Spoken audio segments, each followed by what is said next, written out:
Good afternoon, everyone. Thank you very much for coming here in this cold and windy day and sharing with us a few thoughts and ideas about Libya. Um, Lately, I was having a kind of a Groundhog Day sense talking about Libya because I always find myself, whenever I have to present these events, to repeat the same thing. We are at a juncture place, we are at an inflection point, we are in a moment of crisis, it's a decisive turning point about Libya. And the next 2 weeks will be vital, the next 2 weeks will be essential, the next week will be fundamental in understanding where we are going, what's happening to the country. This has been going on for the past few years. In this sense, I have this Groundhog Day experience. I'm saying the same things.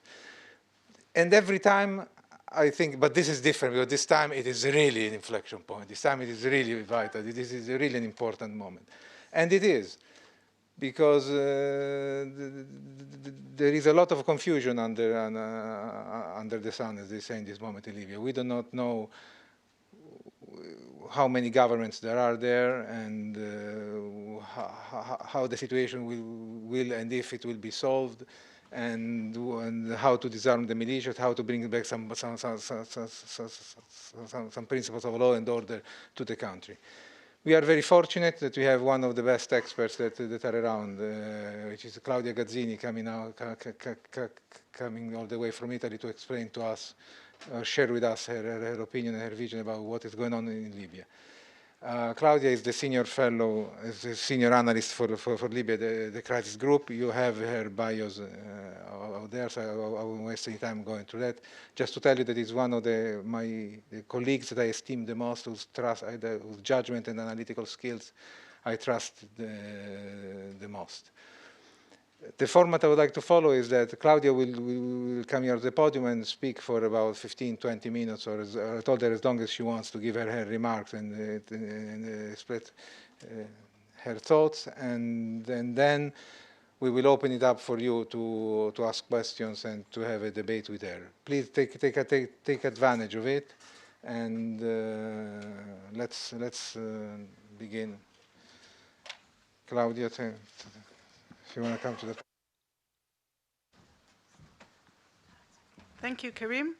Earlier, somebody said that one is never really an expert on Libya because things are so confusing and so fast-moving that once you think you understand the situation, everything changes. So expertise is difficult to come by.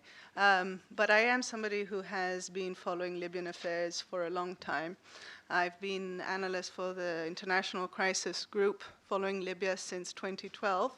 For those who don't know Crisis Group, we are an NGO that is proud to be field-based. We make research on the ground of countries that are in conflict and post-conflict, and we make implementable policy recommendations on the basis of that fieldwork. In a country such as Libya, doing fieldwork means essentially talking to politicians from the two rival governments, rival parliaments, militias, smugglers, jihadists, civil society activists as well, but it means a huge array of different interlocutors. I mention this because being still until today present on the ground, and I've been going to Libya all along after the embassies retreated from Tripoli. I've been going to the east, to the west, and even to the south in this past year. Having access to the country and to people there sometimes gives us a different perspective of the reality, sometimes more critical than the diplomats that follow Libya. An example of this was our position taken in December regarding the implementability of the UN-backed political agreement. In December, on the basis of our conversations with a wide spectrum of Libyan stakeholders, we at Crisis Group took a critical view of the deal's potential and warned that that agreement lacks sufficient Libyan buy-in, and attempting to push that agreement without a broader support on the ground could doom it to failure and possibly precipitate the situation. 3 months have passed since that agreement was signed, and unfortunately, and I say this sincerely, unfortunately, Libya still does not have a government of national unity in place. Libya remains institutionally divided. The Libyan political agreement, which is the UN-backed plan signed by a group of politicians on the 17th of December and then backed by the Security Council later that month, was supposed to put an end to the political crisis that has divided this oil-rich country since mid-2014. It was also supposed to lead to the creation of a government of national accord. But despite the ongoing tireless efforts of the UN Special Representative Martin Kobler, Libya today still does not have that government of national unity in place. The internationally backed Presidential Council, a body of 9 men representing different political factions in Libya, continues to operate from outside of the country, first in Tunisia, more recently in Morocco.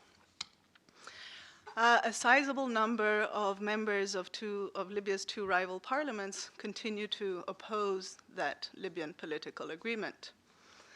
I also note that some of those early backers of that agreement are now backtracking, and some of them are actually calling for a complete reset of the Presidential Council and of the agreement itself.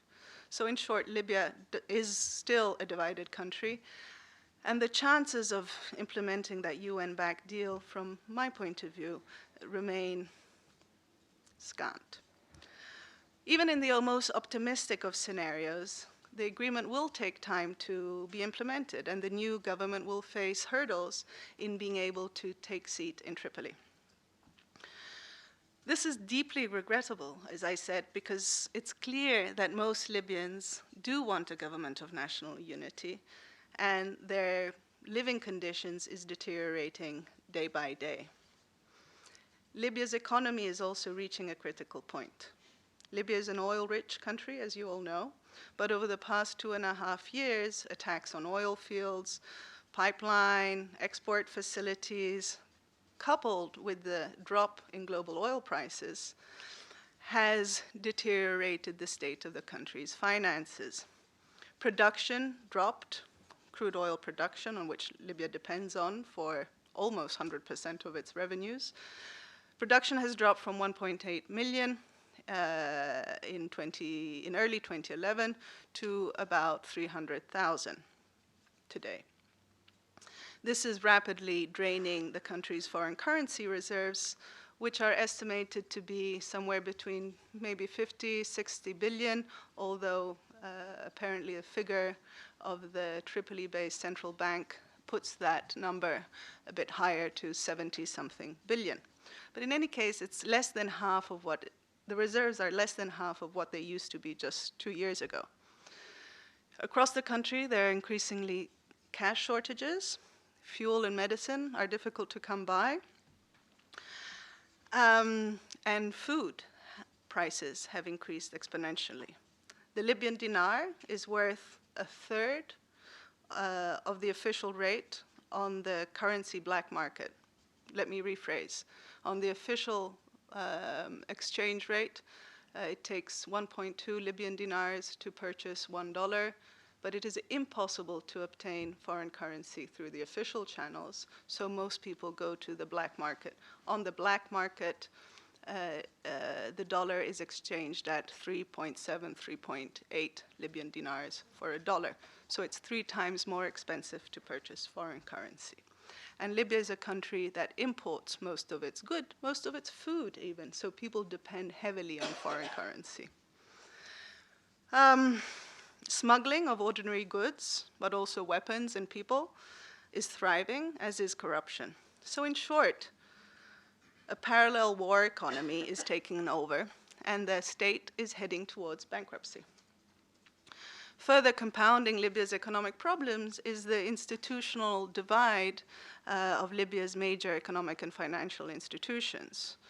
As you know, the country's 3 major financial and economic institutions, the Central Bank of Libya, the National Oil Corporation in charge of managing the country's assets and the country's sovereign wealth fund, LIA, have been their management has been fractured along more or less the political lines that fractured the country since 2014.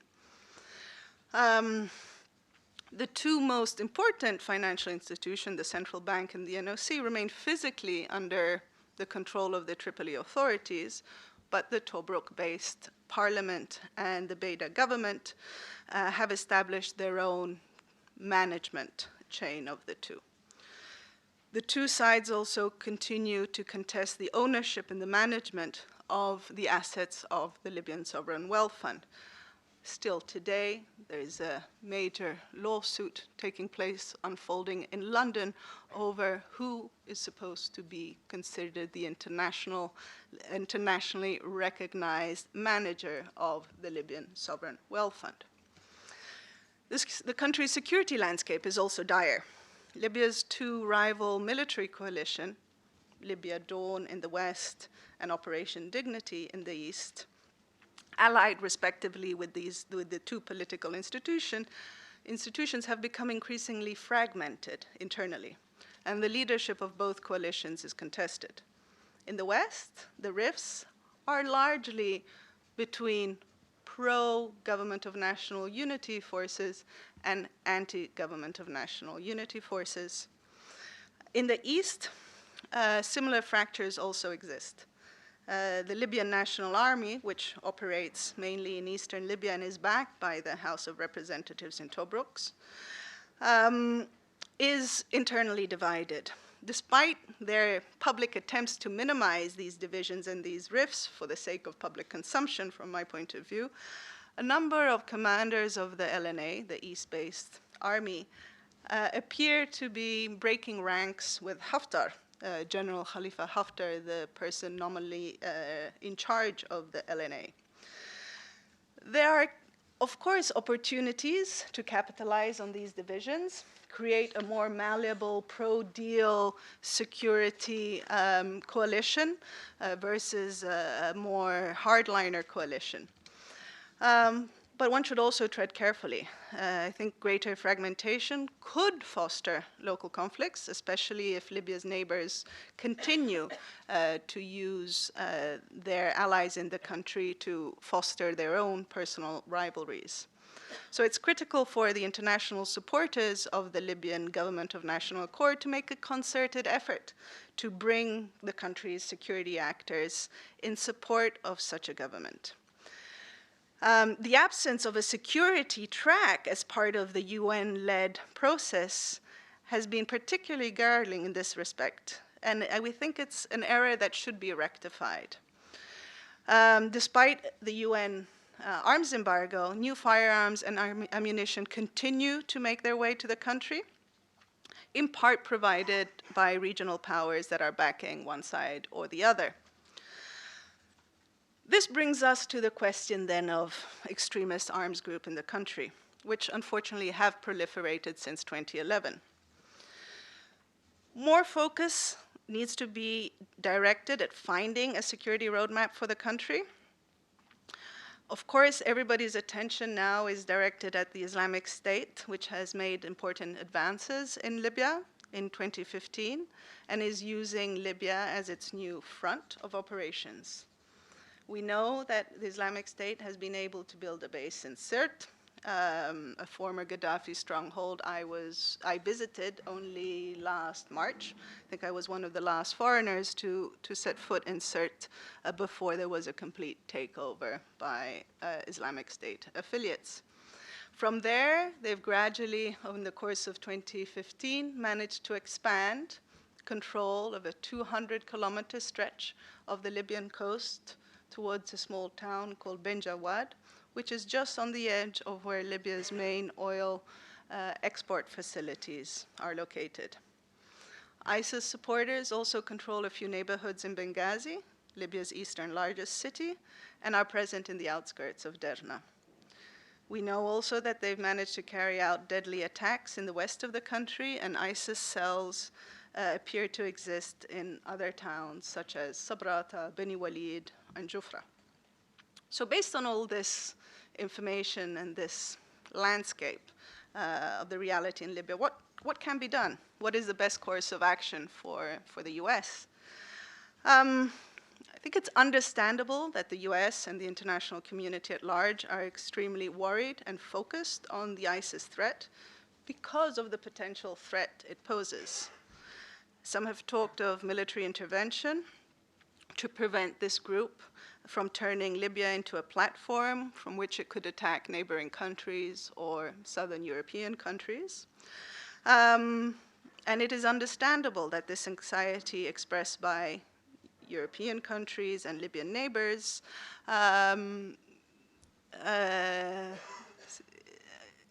should lead to policy measures.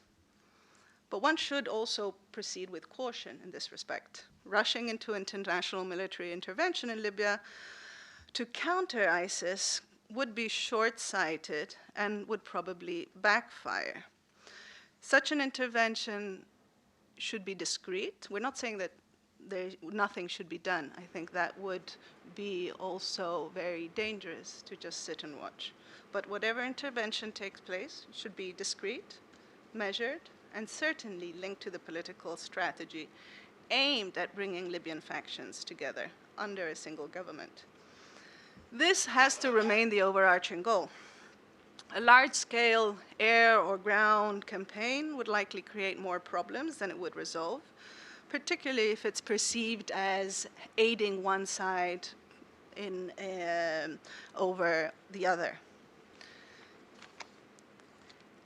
It's particularly important that if we do have a unity government in place, it's formed, or a presidential council that sits in Tripoli, it's important that these government or council not be pushed to issue a formal invitation of any type for military intervention. Because of the fragility of the political process, this would enable spoilers to accuse their pro-peace rivals, from our point of view, of enabling a foreign occupation of Libya and could provoke a nationalist backlash. Of course, any effective counterterrorism approach to Libya to contain ISIS will require Libyan allies. And this should be a Libyan-led effort. And the best way to ensure that this takes place is a dialogue between Libyan security actors. As I stated earlier, this is a sorely missing component of the UN-led process, and ever more necessary. So while working towards achieving a political government of national unity, it is important to help the local actors, local military actors, to start a conversation, build bridges on the ground. The absence of a security sector dialogue has been one of the problems throughout this past year, and is, from our point of view, until today, one of the reasons why the December agreement, political agreement, is still failing in its implementation. There was insufficient preparation in securing the support of the security factions in the country, especially in the east. In the months preceding that agreement, the UN made weak, and from our point of view, sometimes contradictory arrangements to set up a security plan for Tripoli, the idea being that the government of national accord was supposed to be based in Tripoli, therefore you had to secure the green zone or the capital to enable the return of the government there. And it obtained, the UN and international actors also obtained the backing of some armed groups from Misrata, from Tripoli, and from Zintan. But the broader military divides were really never bridged, and rivalries between the various local factions were never overcome. Disagreements on the appointment of top security officials continue to undermine the political deal until today. The famous controversy over Article number 8 of the Libyan political agreement and the opposition of pro-Haftar supporters to the nomination of Mahdi Barghati as the nominated Minister of Defense are clear indications of this. So to have a chance more resources need to be set aside to pursue what Crisis Group has long advocated for, a security track dialogue. Similar strategic mistakes were made with the economy.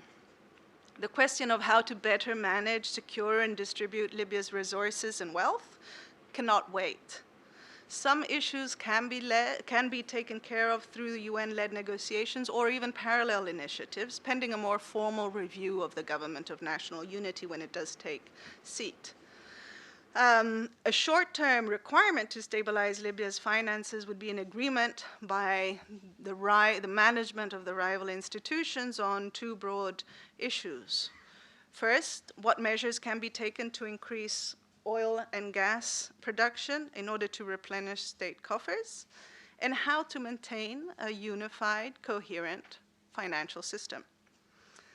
These issues have become as urgent as ever, especially now that the 5-year mandate of the Tripoli-based central bank governor is due to expire. There's the risk of a political contestation over who will appoint his successor. So the Libyan conflict, from my point of view, and I hope you agree, is multidimensional and extremely complex. The political dimension cannot be dealt with separate from the economic dimension, and both are really dependent on the security dimension. So the international community at this point in time, as it prepares to lay out an anti-ISIS strategy, should not repeat those same mistakes made in December, when it decided to push ahead with a political agreement with insufficient preparation, announcing a unity government when really no unity was yet achieved, and no body of any sort was in a position to govern. Rushing things and ignoring the crucial task of making necessary security and economic arrangements prior to any deal will only serve to undermine efforts to stabilize Libya and could impede the creation of a common front against the Islamic State. What is needed is a more concerted effort by all stakeholders on all these three fronts simultaneously. I think the US has a major role to play here, particularly in ensuring that regional actors that are enmeshed in the conflict also play a more constructive role. So in conclusion, neither forcing a political deal alone nor implementing a strictly counterterrorism strategy in Libya will be successful if either is carried out in isolation. There need to be simultaneous efforts to overcome Libya's economic fractures, build bridges in a fragmented security landscape, and build confidence in this presidential council and its future proposed government of national accord.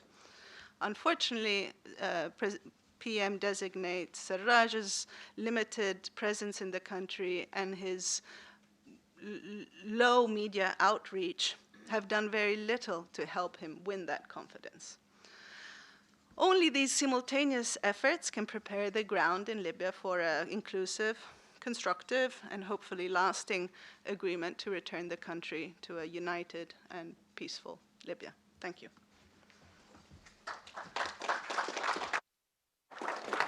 Thank you. Thank you very much, Claudia. I promise I would be good. So I would, instead of start asking tens of questions myself, I will pass it first to you and then maybe intervene a little bit later. So please take advantage of this opportunity to have Claudia with us, and if you have any comment or any question. I'm sure there are a lot of people who disagree with me here. Actually, I know it, but so I welcome also your critical remarks.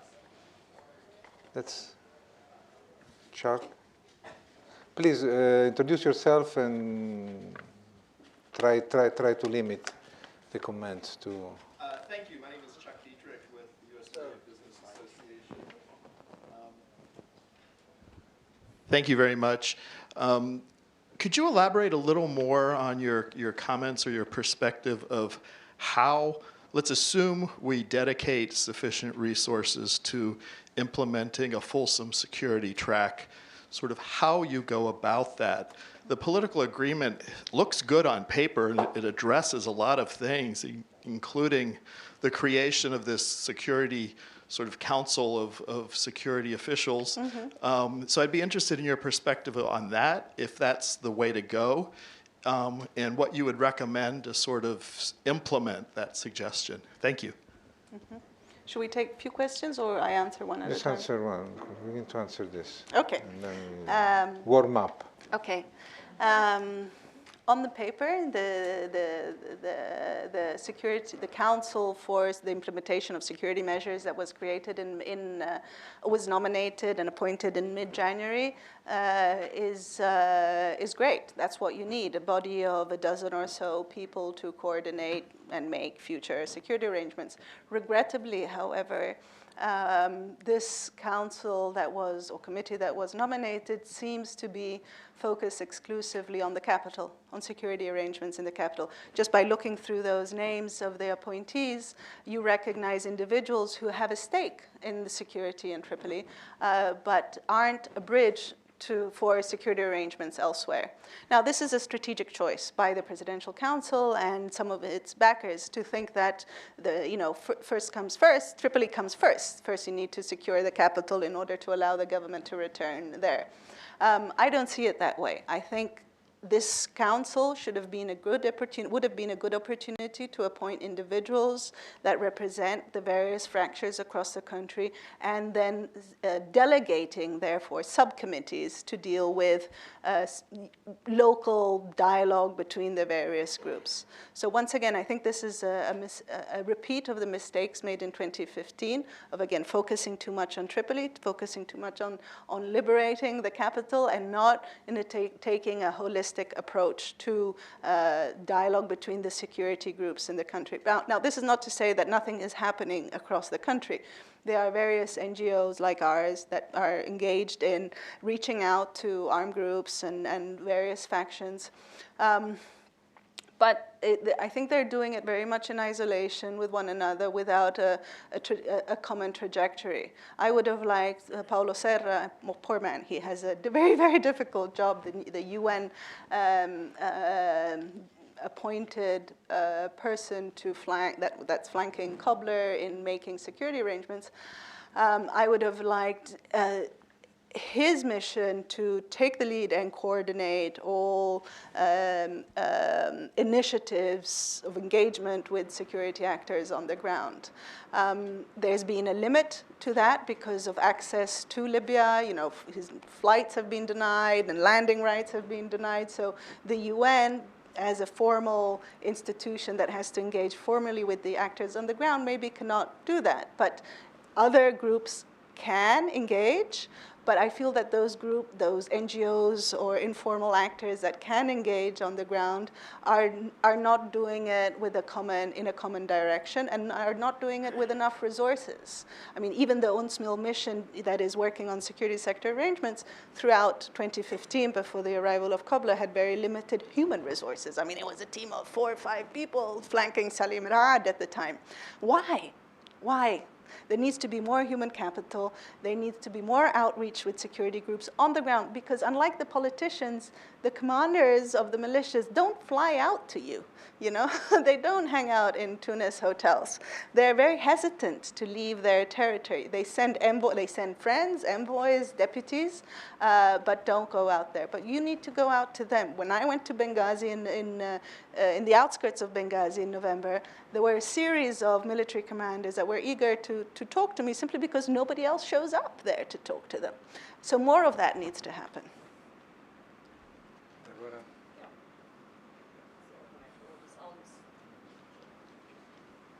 Well, first of all, I think some of us actually agree quite a bit with what you've said.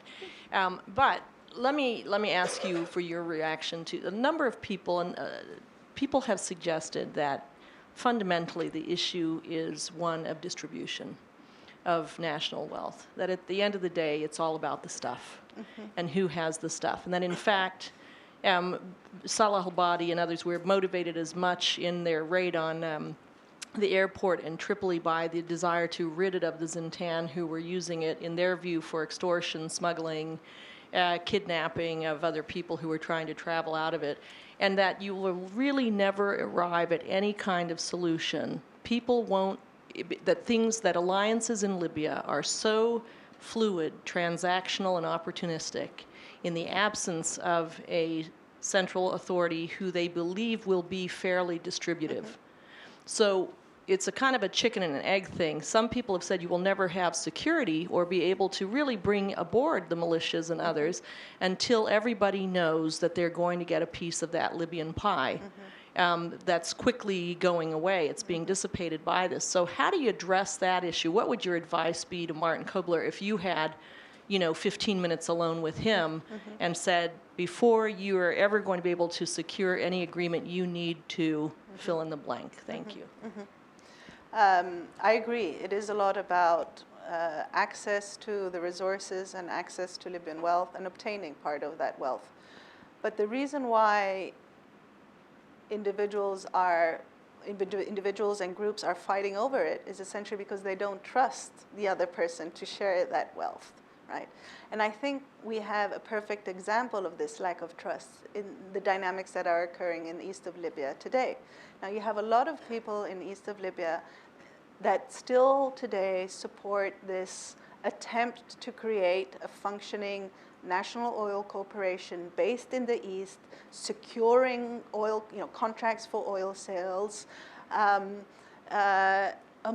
there are a lot of people across the society in the east that think that these are not hardliners per se. They're normal people. In fact, there's even a member of the Presidential Council, Fathi Majbari, that is amongst the avid supporters of the idea of promoting still this NOC in Beida. Why is this? Essentially because they don't trust that if the government were to move back to Tripoli, they don't trust that they will be getting a share of the resources that they have been receiving and benefiting from over these past year and a half. In fact, the problem in eastern Libya amongst those who oppose the deal is not a problem of individuals. It's not Aguila Saleh, from my point of view. It's not Haftar. It's not an individual that can be pinpointed as being the cause. There's amongst society the feeling that they have too much to lose if they give up on this hold of the country resources. And this is the problem. Businessmen, groups in the East, who have, hotel owners, real estate agents across the East have never seen as much money as they have in this past 2 years. And they think that by giving up this, they will be losing out because the next government is not giving them any signs that their concerns and their aspirations, which you can judge right or wrong, will be addressed.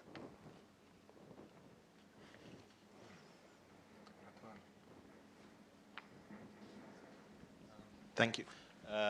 My name is Nidal Suwehli. I'm from D1 Research from Libya. I just want to ask you about something that was mentioned in an ICG report before about country's finance and resources. And it was briefly discussed about policy consideration of freezing Libya's asset and taking over a country's finance. Now, since then, do you think this is becoming more likely or less likely that this something can be considered, especially that both sides are being, just like the access to resources is very important, and it's becoming a very important factor in the whole crisis thing? Thank you. Okay. About a year ago, a little more than a year ago, there was a lot of buzz and talk in the international community about this, and it was looked into very much, and that's why we mentioned it in the report as sort of a phase in the way the so-called international community, but foreign stakeholders have been thinking about solving this problem. I don't sense that that buzz is there anymore. I'm not hearing that. I'm not also in the capacity, I'm not an economic expert or an economist.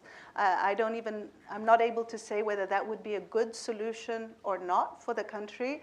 I hear diplomats that have run the numbers and looked at it, and they think that it's not a good solution because it would create even more havoc and problems for the country. But there are economists here in this room, I know, who are better positioned to say whether this is a possible and welcome option or not. My non-expert judgment is that there's no appetite for it at the moment, and it's likely to create more problems. But if others want to jump in, welcome. Radwan.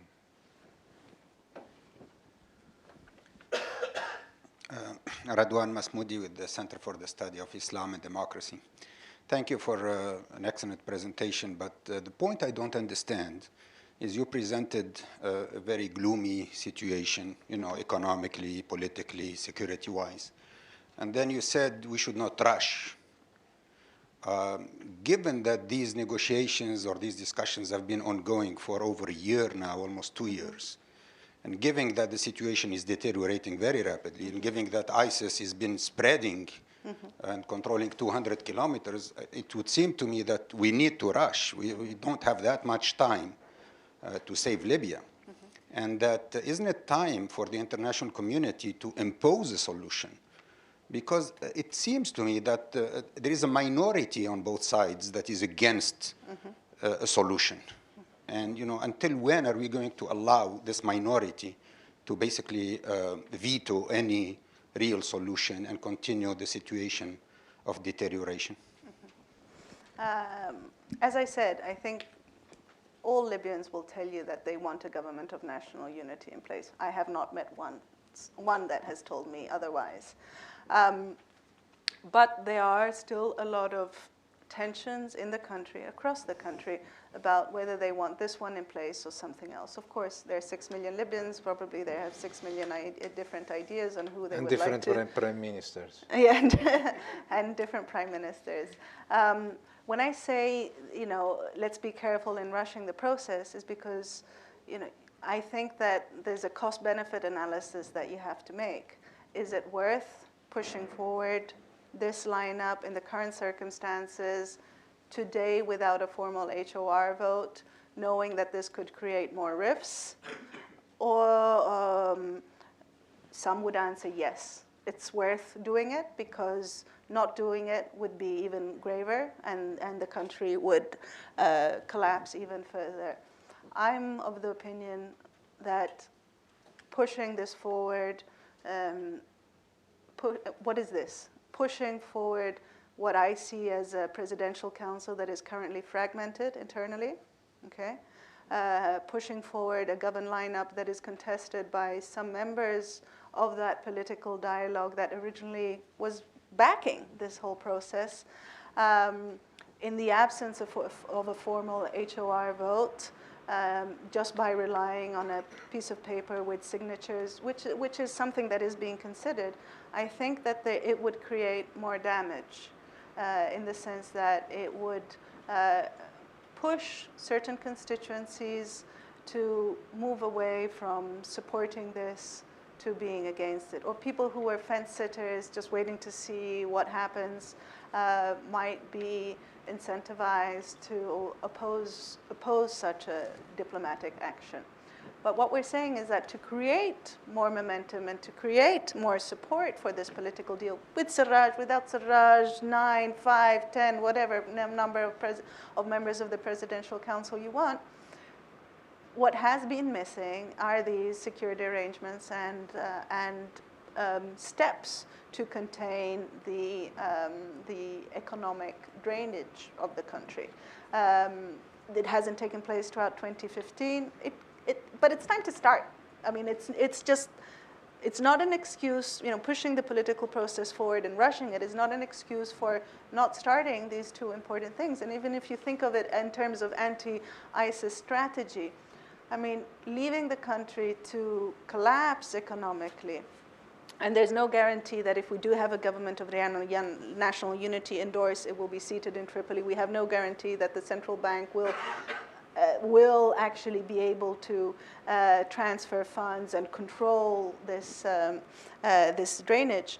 But if we don't take steps to start, you know, initiate that conversation between rival central bank governors, rival institutions, because it's not only central bank, NOC, and LIA. You know, you have the state-controlled institution to import medicine, which has been duplicated. You have the telecommunication companies, which has been duplicated. You have all sorts of, you know, state-owned companies that have been duplicated. So if we don't start making those initial informal steps, then we're doing nothing to contain the economic crisis. And what better Libya for ISIS to thrive in if it's in complete economic disarray? There are those who say that, well, to prevent that, you need a government of national unity in place. We're saying, well, maybe you can start already a conversation in order to ensure that you have more factions supporting a government of national unity, and thereby start reversing this negative trend of the economy. Claudia, just a curiosity. How do you explain this apparent contradiction between the sense of urgency, sense of rush that there is outside of Libya, with talking about military intervention, talking about we have no time, we have to face the ISIS is coming up, and the lack of this sense of rush that is dominant in Libya, the lack of this sense of this imminent threat? Mm-hmm. Well, I think we have to remember that throughout this past year and a half, there's been a very contradictory narrative circulating in Libya about what ISIS is. And that is still there. I mean, two rival political institutions in Tripoli and Beda and their security allies have been accusing each other of maneuvering this so-called ISIS group in Sirte, as the minister said.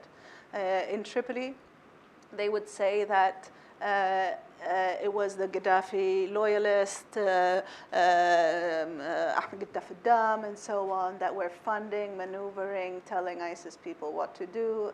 And they would point to the fact that ISIS in Sirte is attacking Misratans as a sign that Gaddafi loyalists hold a grudge against the Misratans, and therefore they're pushing ISIS to attack Misrat.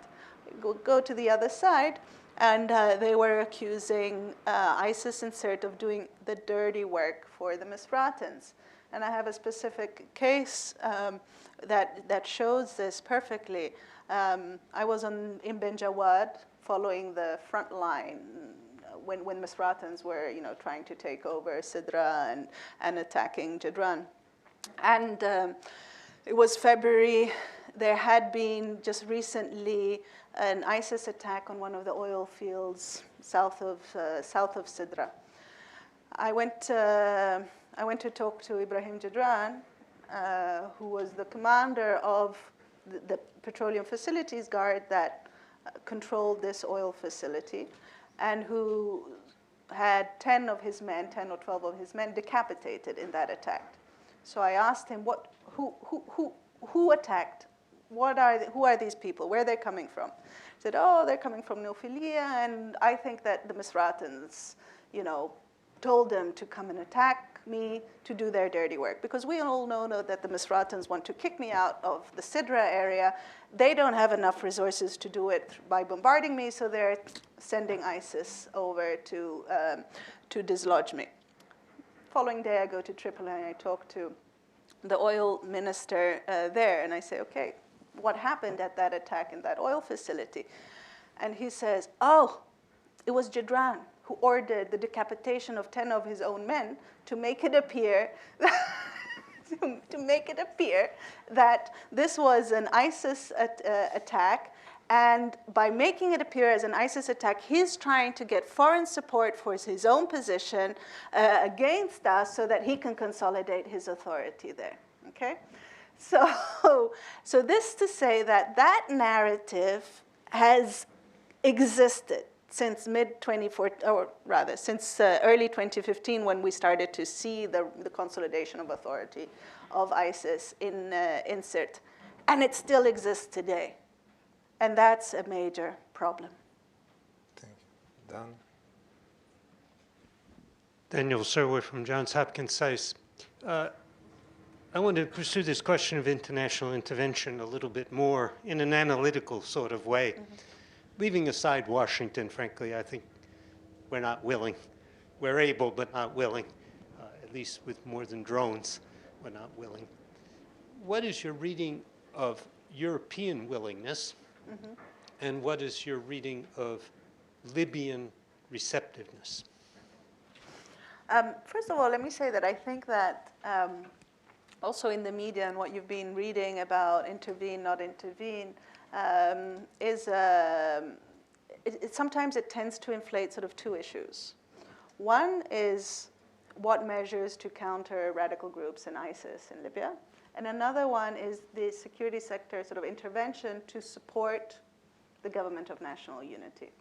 There's no denying that in the past year and a half, year or so, since this UN-led process started, there have been plans to deploy to Tripoli and other parts of the country foreign military missions to train Libyan security forces to support the government of national unity.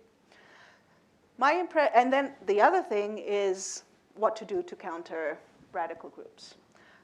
If the two can go side by side, meaning if we do have a government of national unity in place, if we can have deployment of foreign security forces to support this government of national unity, and they can train those forces that then can go and try to contain the ISIS threat, fine. But if we don't have that, what happens? My impression is that there's, in Europe,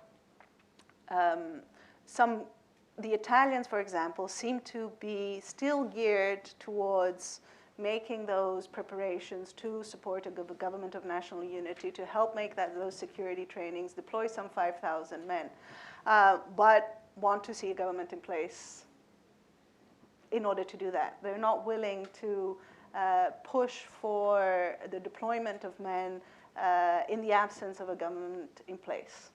Okay? Then you go to the issue of countering ISIS.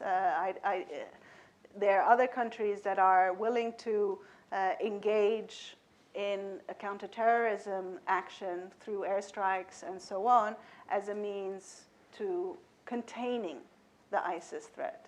I don't think the Italians are capable of doing that in isolation. There's the UK, there's the US. This is where the US, the US comes in.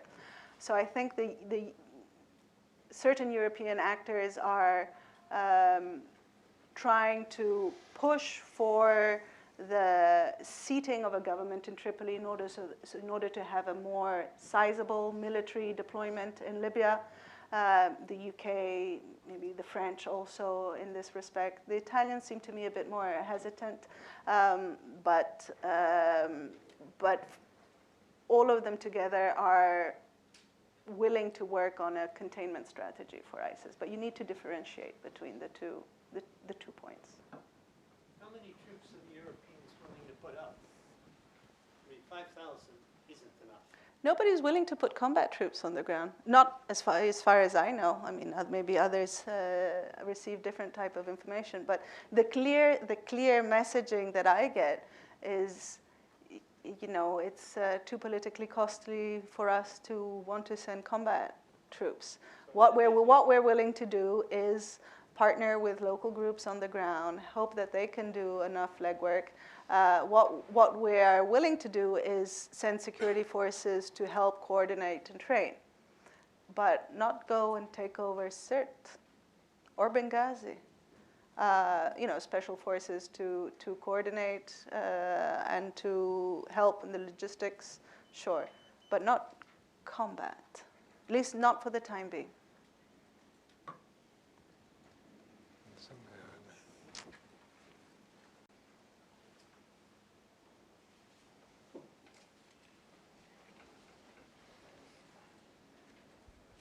Thank you.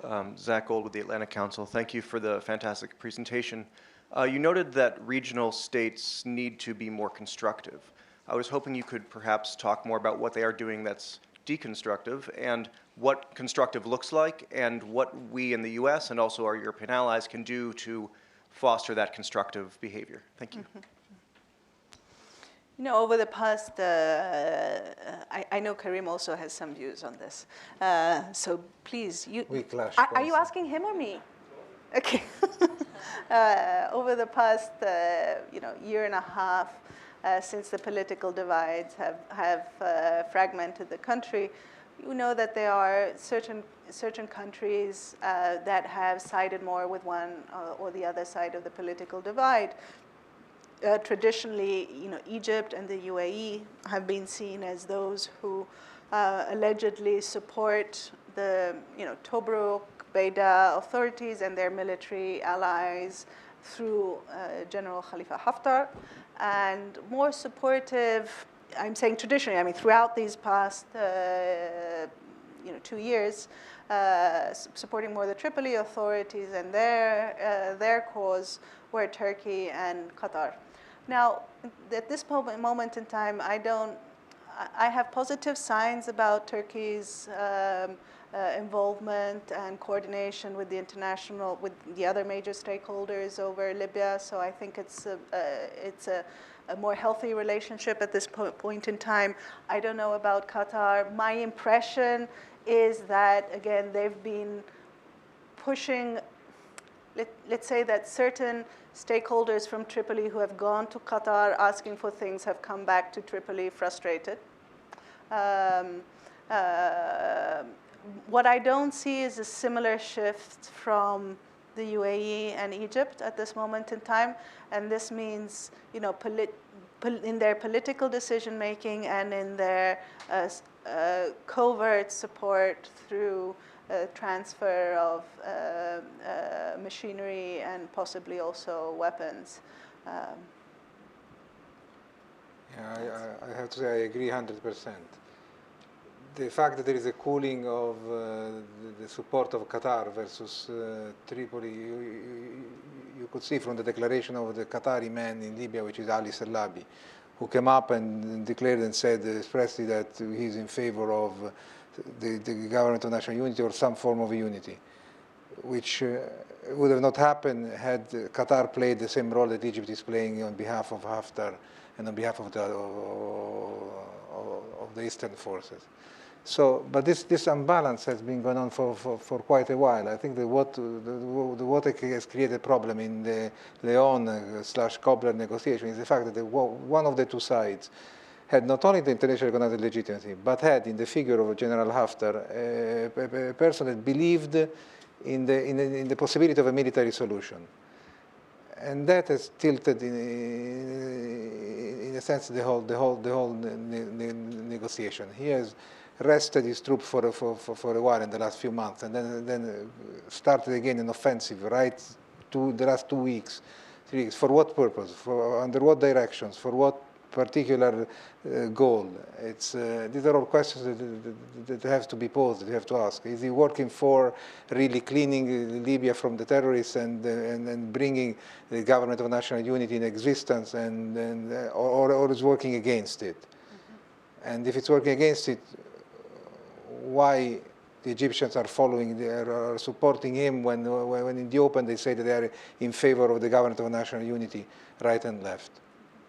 I think sorry, before I take another question, there's a specific example of where this political positioning of Egypt is very telling.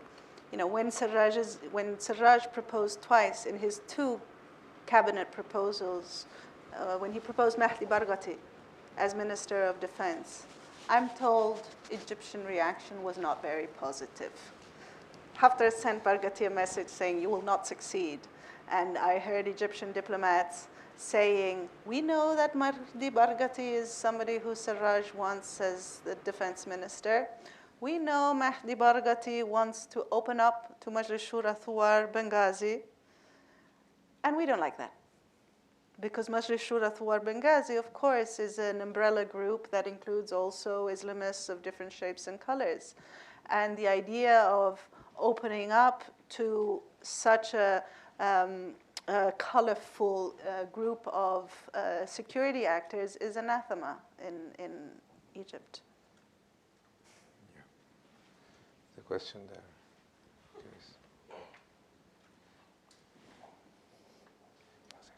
My name is Gamal Al-Masri and I work at the International Monetary Fund. I have 2 questions.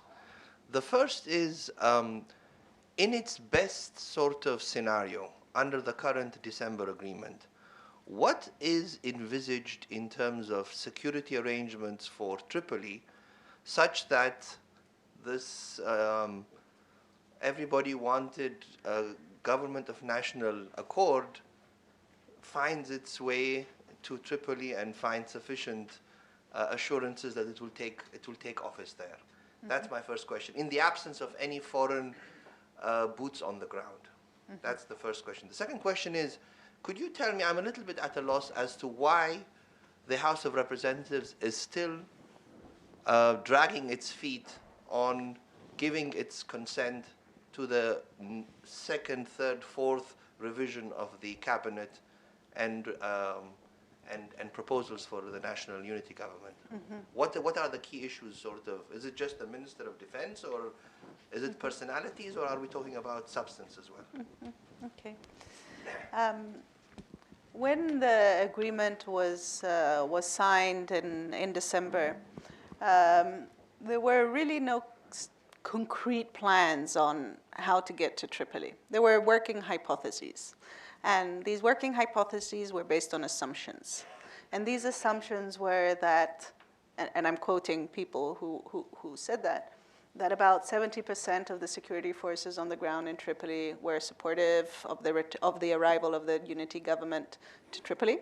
So they thought that they had the majority support of the armed group, and that this would be an overwhelming force. So it would scare away those who opposed it, and therefore induce them not to pick up a fight because there was overwhelming, support for this. There was also another hypothesis, which was that there would be enough backing from pro-deal Misratan brigades and pro-deal Zintani brigades, which are the two sort of power brokers in the outskirts of Tripoli, that would, beef up support and ensure security for the government. So these were working hypotheses, from my point of view, slightly that were in contradiction with one another, and also were excessively optimistic.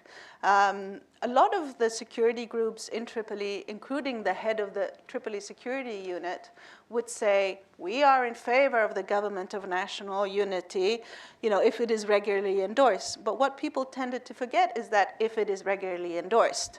So there was a misinterpretation, I think, of the words that came from security actors in Tripoli about their level of commitment and endorsement of the future government of national unity. Everybody had their own conditions for that potential endorsement, either that the government come to Tripoli, or that it be recognized by the GNC, or that it be recognized by the HOR, or whatever. And so it was a miscalculation, I think, in December about the actual level of support. And unfortunately, I have to take note that a lot of those security actors that in December were tentatively willing to support the government now, to me, seem to have backtracked. Backtracked because the government didn't come to Tripoli in these 3 months, because they were disappointed by the performance of Sarraj himself. They were set aback by his visit to Haftar, escorted by the number 2 of the Egyptian intelligence. And you know that there's this animosity between, Tripoli, Misratan, pro-Fajr Libya armed groups and Haftar. So they saw that as a very negative development. So there's even less support, I think, in Tripoli today. Now, with regards to your question on the HOR, why are they still dragging this on?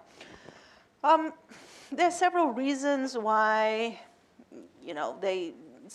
some members of the HOR oppose it. I don't know the exact breakdown of how many do oppose it. A friend compiled a list and said, there are about 90 people that support the government and 70 people that are against it.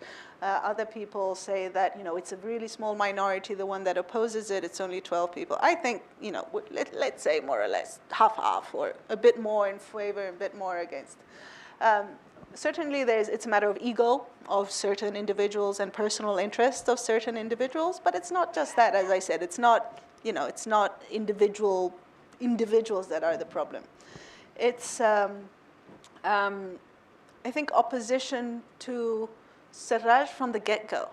I mean, when the name of Sarraj came out, already in Leon's days, members of the presidential of the HOR did not understand how the name came out. And Sarraj, as you will remember, is a member of the HOR. So they knew him as a weak personality somebody who didn't speak that much, and they just couldn't, nobody could explain to them how it came out that this name was proposed. So there was always this sort of negative perception of him that has remained to this day. Then, of course, you have the groups that are pro-Haftar and that oppose this government because this government, from their point of view, does not provide sufficient guarantees that Haftar will remain in charge and so on. Then you have a group of federalists, separatists, if you want, who oppose this government because they fear that with this government going to Tripoli, they will be on the, they will be no longer see the economy in the East benefit from this government, because that has been the case for the past year and a half, that in the East there have been investments, building, and so on. They think that this will not happen anymore, and they think they're going to lose out in this political bargain. So I think it's all these factors. There's also an issue recently about the names of this recent cabinet that was proposed. People take issue, not so much in the HOR, but other places, take issue with the two people appointed for or nominated for foreign minister and planning minister, who are individuals linked to the old regime. One was a pro-Gaddafi supporter until the very end of the 2011 war. So it's a series of factors that are causing the problems. And of course, you have factual impediments, it doesn't take much to impede a vote. You just need to storm the room or cut off electricity, and you can't hold a session. And so that's why we find ourselves now in this very sort of moment of dilemma, what to do. Do you still push for a formal vote over the HOR in session, or do you go ahead with a piece of paper with signatures on it? We are of those who think that it's important to have a regular session with a regular vote. If you're not able to actually guarantee that that takes place, what guarantees can you provide that you'll be able to manage a much more complex situation? Not the HOR, not a building with 200 people in it, but a country with all the cuts and fragmentation that we know of. We have exhausted the time at our disposal. I'd like to have Jonathan Weiner, the special representative, if you want to say 2 words, conclusion. The only thing I would note is that, can you wait for the announcement? Sure. You want to give me a mic? Sure. In December, when we were trying to get international support for a government of national accord political agreement to be signed in Skhirat, we were at a ministerial. We had Russia there. We had China there. We had a support from all the regional players, and ultimately a declaration in Rome in support of moving ahead to what then became the Skhirat Agreement. We received strong warnings not to proceed from the International Crisis Group. They said, don't do it. Only bad things will happen. You need to give it more time. It's clear to me that 3 months later, 4 months later, 3 months later, ICG still thinks we should have given it more time, and thinks we should give the House of Representatives more time, and that we should be doing a number of other things that we have failed to do. And I'm sure we should be doing lots of things that we have collectively failed to do.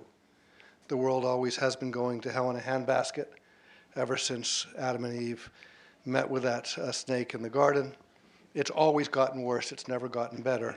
And if you take something that's a 30% proposition and multiply it by the next 30% proposition, you're down to 9%. And if you multiply that times another 30% proposition, you're down to what? We keep going. Keep going. Keep going. 2.7. 2.7. And multiply it by now a 10% proposition, we're at not even a quarter, we're at 1/4 of 1%. So if you take all the different things Claudia just said, are improbable and add them together, it is not possible to have success in Libya. And we should stop what we're doing and leave the Libyans alone. That's not the U.S. government point of view. U.S. government point of view is you take where you are, and each day you try to build as best you can with what is to try and nudge things along the right direction from where you are, increasing probabilities as best you can. If it's a 0.3%, you can get it to 0.33. Well, that's a 10% increase that you've just done, even if you're only now at 1/3 instead of 3/10. So that's what we have been trying to do. I'm somebody who still believes that having that political agreement in Skhirat was a positive thing for Libya. Wasn't what ICG recommended at the time and still has grave doubts about. I tend to believe if we hadn't gotten that at that point, we'd be in worse shape today, not better shape. This may be a minority view at this point. Of course, history and time will tell. I know we would have been better off if we'd left Gaddafi in place and his family for decades to come, because that's counterfactual to what actually happened. So we can presume the best, because that wasn't the choice that was made. As I said, the world's always been going to hell in a handbasket and always will. So every choice we've ever made has always been the wrong one, except for the ones that clearly resulted in victory. So the story's still being told. What I would emphasize is that U.S. policy is one that tries to ameliorate, to bring people together, to foster forward movement where you can and as you can. And that's what we're working on. Many of the things that ICG has encouraged to be done and said hasn't been done actually has been done. Some of them have succeeded and some of them have failed. For example, in trying to bring economic actors together, spent a lot of time in 2014 and 15 trying to do that. With what success? Sometimes they refused to meet with one another entirely. In fact, most of the time. It's merely one example of what's happening behind the scenes. Now, you actually can't always get people who are fighting with one another, as ICG knows as well as anybody, to stop fighting. Sometimes they have to fight for a while. We've had council leave Libyans alone and have them fight until they're completely exhausted and the country is completely bankrupt and they're all sick of the bloodletting and they're sick of fighting with one another and so depressed and so distressed that you'll be able to get things together. We've had that advice from people. In response, I say, was that good for Somalia? Is that going to be better for Libya? That's not the administration's policy.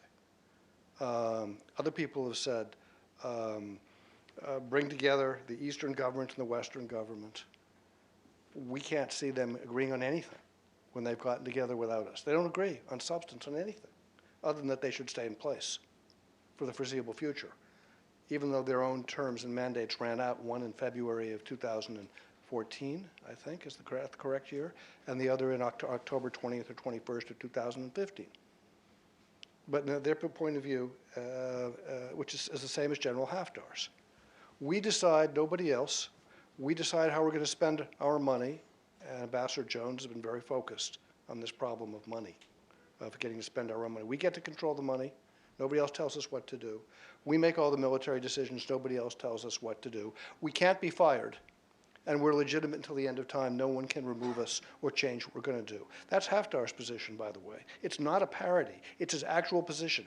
I'm in charge. Nobody tells me what to do. I make all the decisions. Unlimited amount of money, and I last forever. And if I disagree with what anybody else wants to do, they're gone. Well, actually, Libya can't work that way with anybody taking that position. Napoleon took that position for a short period of time. It didn't work for Europe. And that was at a period of time where things didn't move as quickly as they do now. Gaddafi had that position. It didn't work out really very well for Libya. It didn't in the end work out that well for Gaddafi. I don't think any of us would want to go the way he went. So our point of view is the government of national accord is a necessity, that the Skhirat agreement was a net good, that aligning the regional players is a positive thing. If you're not 100%, you're better off at being 93% than 32. That gets into that multiple probability issue again. And that you work each day as best you can and with such tracks as you can. It's not very satisfying. It's not emotionally satisfying. It doesn't produce instantaneously brilliant results because it's slow and accretive. But you know, if Gaddafi was still there, it might look like Syria. And if we all weren't engaged, it might look more like Somalia. I'm not sure. I still think Libya's got a shot at being better than Syria. better than Iraq and better than Somalia, and that's what we're working for. Thank you. Thank you, Jonathan. Thank you very much. Yeah, thank you for your remarks. Essentially, I don't think we're that far away in our visions, in the sense that we're not advocating not doing anything. We're advocating doing things, but perhaps with a different order of priorities. We think that, as I said, that the political dialogue and the achieving a government of national unity is essential for a divided country. But the way we think we can get there is by putting more resources, human and financial, also to ensuring greater buy-in in this security sector dialogue track and greater efforts in the economic track for the purpose of obtaining a solid and workable political arrangement for the future of the country. But thank you. Well, thank you all for having coming here, and thanks, Claudia, for her remarks, and please join me in thanking her. Thank you. Thank you. And I'll see you soon. Thank you very much.